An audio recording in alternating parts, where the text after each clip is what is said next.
Hello everyone and welcome back to the Adventures in Collecting YouTube channel where we take a closer look at the toys we talk about on the show. And today, I did White Whale. This is a White Whale situation for me, courtesy of our friends at Bluefin, Bandai Namco Collectibles. Today, we are taking a look at the Storm Collectibles Injustice Bane. I have been drooling over this figure for a long time.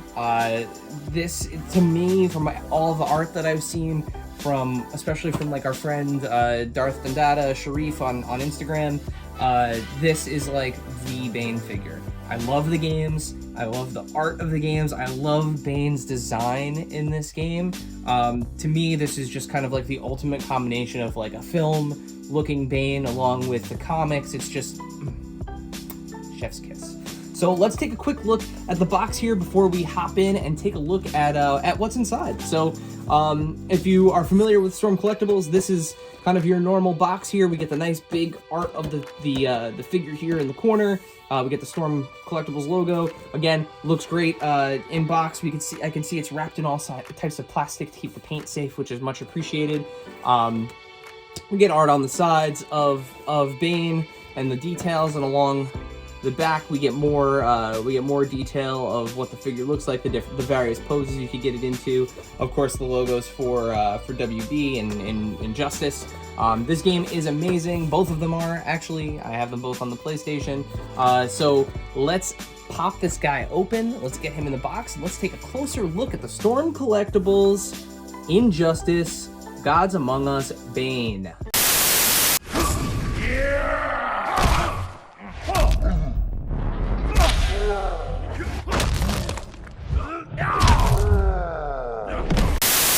Alright folks, here we go. We have the Storm Collectibles Bane out of the package, and my goodness. Yeah, this figure is everything I hoped it would be, and everything that the photography I saw of it made it out to be. There are some things that are downright surprising about this figure, and it's all in a good way. So real quick, let's talk about the paint and detail, because boy is it awesome. There are multiple different types of plastic being used here in this figure. There are multiple types of paint, from metallic to matte to shiny. It is just this to translucent. I mean, this figure is just something special. The detail in and around his entire costume, the gauntlets, the hands, down to the feet here, and he is heavy. He is a hefty figure. The back, his Venom pack is fantastic. And then before we get into the articulation, the thing that I am most impressed with about this figure is, again, the types of plastic that are used. So he has features that are flexible and rubber in places that you wouldn't expect them. So, like, yeah, the tubes, in order to not prevent articulation, are very much so rubber. And I think that was to be expected. But his entire torso and neck is actually also rubber, hiding kind of all of the movement that he's doing in there and all of the joints. It really makes this figure feel like a special kind of collectible. I'm super impressed with how this thing moves for a figure this big and this bulky. Before we get into the actual articulation, let's talk about the only accessories you get with Bane, which are a series of hands. Now they're very similar. They're very similar hands, because so he has the fists on, and then you get two sets of open hands. And the difference is just kind of how the fingers are curled. So, I have two left hands here, and you can see that the fingers are just kind of a different version of being curled. So, like, this one kind of has more of, disjointed fingers where they're bent at different degrees. And then this one is a more consistent kind of like a claw-like hand.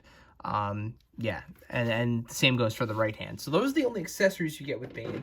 I'm not mad about that, because when you look at the level of articulation and detail here that we're about to go through, it all kind of makes sense. So the head, you know, you get a typical ball joint head. He is connected at the tubes here to the head, but you get quite a lot of movement. So looking up, looking down, you get these giant butterfly joints here and ball joints, which give Bane amazing levels of arm articulation here. I mean, he is all the way back there, which is fantastic. And again, the rubberized backpack and the rubberized chest really give him the ability to, you know, to get that full articulation out of it. You do get a double jointed elbow. Because of the size of his muscles, that is only going to get you to 90 degrees, but you definitely need that second joint there in order to reach that 90 degrees. Moving down to the wrist, you get a full ball joint here. So you get articulation around, you know, you can rotate in and out wherever you would like to.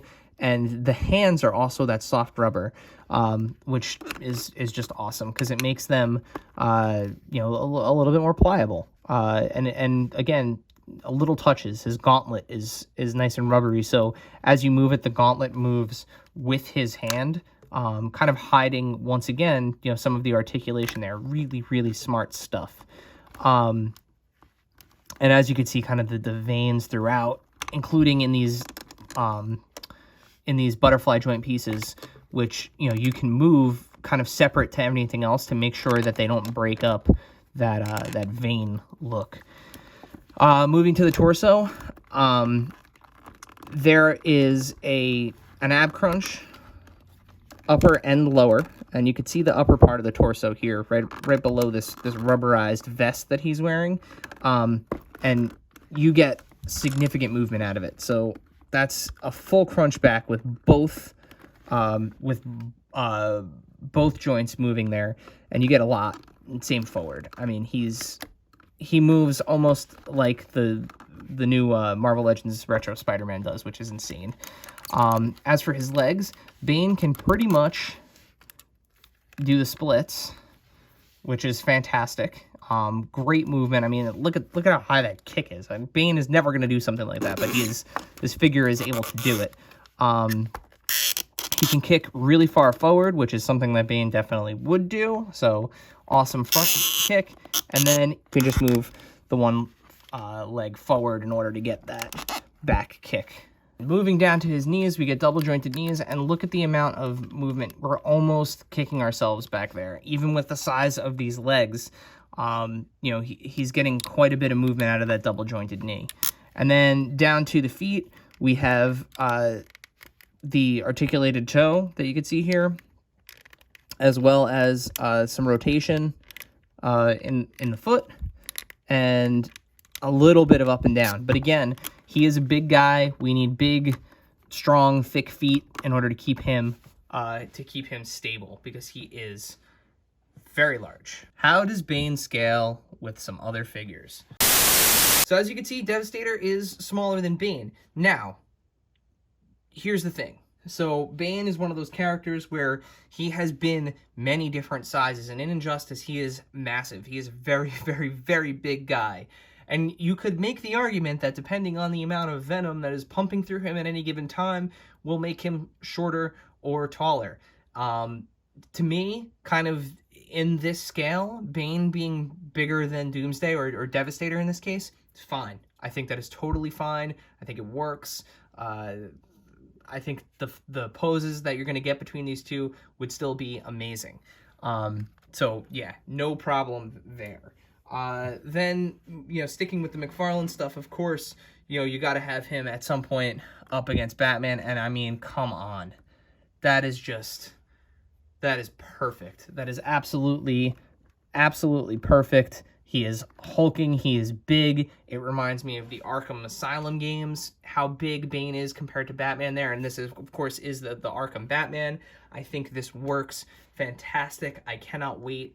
I may actually have to fully rearrange my shelf in order to, you know, make sure that I can showcase this guy, because I think he fits in so well with these figures, with these, the McFarlane Arkham figures.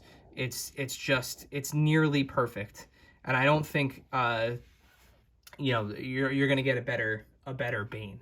And then if you wanted to stick with fighting games and kind of in that WB universe, let's see how he looks next to Spawn. And again, it's just perfect. I mean, these figures look like they're meant to be with each other. Storm Collectibles, I'm gonna say it now, they made a perfect action figure. This is a perfect action figure. I would change nothing about it.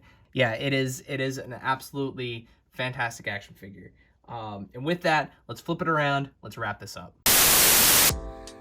So if you couldn't tell from the detail shots, I mean, every now and then we are fortunate enough to cross paths with a perfect action figure. And I mean that, perfect action figure. Storm Collectibles, perfect action figure. This guy is perfect. He's perfect. I wouldn't change a single thing about him, from the paint to the articulation to the detailing to the deco. I wouldn't change a single thing about this action figure. It is beautiful. It is a piece of art. It articulates better than anything this big should articulate. I can't say enough good things about this figure. It is so good. It's just so good, and I love it. With that, I mean, there are links to this thing below. A huge thank you to our friends at Bluefin, Bandai Namco Collectibles, Storm Collectibles. Thank you so much for giving us a chance to take a closer look at this, because this is a perfect figure. If you need a Bane for your collection, God, this is the one. This is it. This is it. This is your Bane. Get it. So with that, make sure you hit that subscribe button down there and the bell, so that way you don't miss videos like this. I might sleep with this tonight. He might be on my bedstand. I can't put him down. Man. Make sure you're following us here at AIC_podcast on Instagram and Twitter. We're constantly posting toy news, toy photography, all the cool stuff that's happening within the toy community. Deals, when things go on sale, when things come up for sale. We do our best to make sure that we get the information out there for you. And then lastly, make sure you're listening to us here at the podcast, Adventures in Collecting, where all podcasts are found. Simply search for Adventures in Collecting, or you can hit the link in the description below to take you to wherever you would like to just subscribe to and listen to the show. And as always, stick around after the fade for some more awesome pictures of this guy. My photos, there is nothing I can do that will do him justice, because he's perfect. Perfect. And as always, until next time.